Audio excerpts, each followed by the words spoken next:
In this video, how to warm up on the treadmill for a hypertrophy-based workout, meaning your goal is aesthetics. That's building muscle and burning fat. Let's go.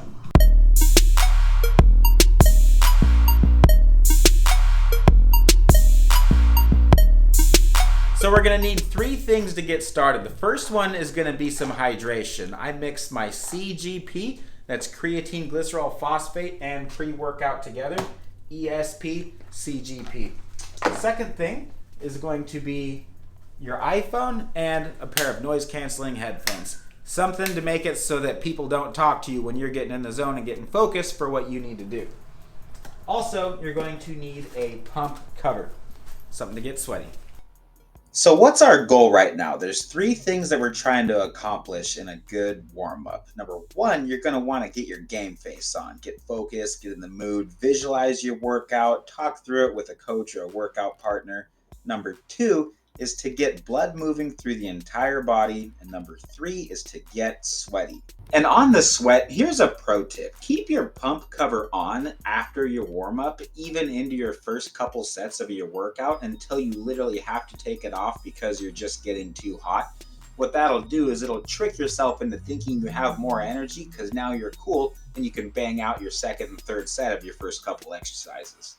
In addition to getting warm and ready for your workout, sweat brings out muscle definition, kind of like tanning oil. So that's another reason we like to get good and sweaty.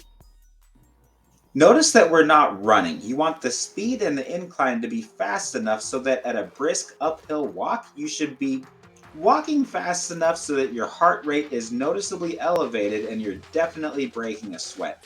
Taylor and I even went so far as to put our own treadmill at home next to the heater, which we crank up for the warm-up sweat.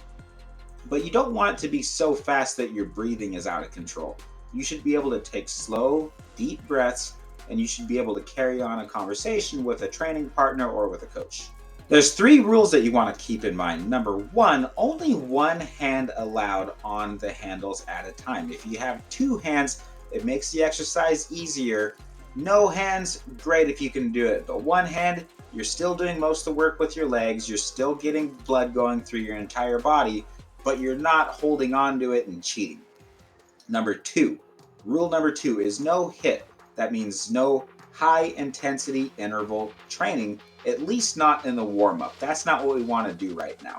So no sprints, nothing like that, just a steady walk at the same pace. No intervals. The reason is because that burns glycogen. Bursts, high intensity interval training, intervals. We want to save that glycogen and use that for what it's best for, which is muscle fuel. Low intensity steady state, also known as LISS for short, that burns fat, and that's what we're trying to do. Rule number three is no Justin Bieber. I mean, seriously, pick some music that you can actually work out to that's gonna put you in the right frame of mind, or listen to a good motivating podcast. We do have a new episode on our show. It's called the SuperSetYourLife.com podcast, and it's on all audio platforms. Think of it as your podcast too. Whatever you want to listen to, whatever you want us to talk on more, let us know and we'll put that on the queue. It's also a good time to talk through your workout with a coach or with your training partner. Finally, before I take the last couple steps off to go hit the weights, I like to pray. Philippians 4:13 says, I can do all things through Christ who strengthens me. It's important to understand the context though if you're going to use that one as powerful as it is. You can see our YouTube video on that for a powerful way to start your workout. Praying with a coach or a workout partner, some of my best memories before competitions was literally praying with my coach Alfred, even though we have different beliefs, but we have the same goal when it comes to bodybuilding. We're not compromising our beliefs, but we're putting aside what we have that's different and focusing on what we have that's in common. So whatever you believe, ask yourself, why am I here? Why am I doing this? What's my purpose in life? You made it to the gym. Great, that's a good place to start.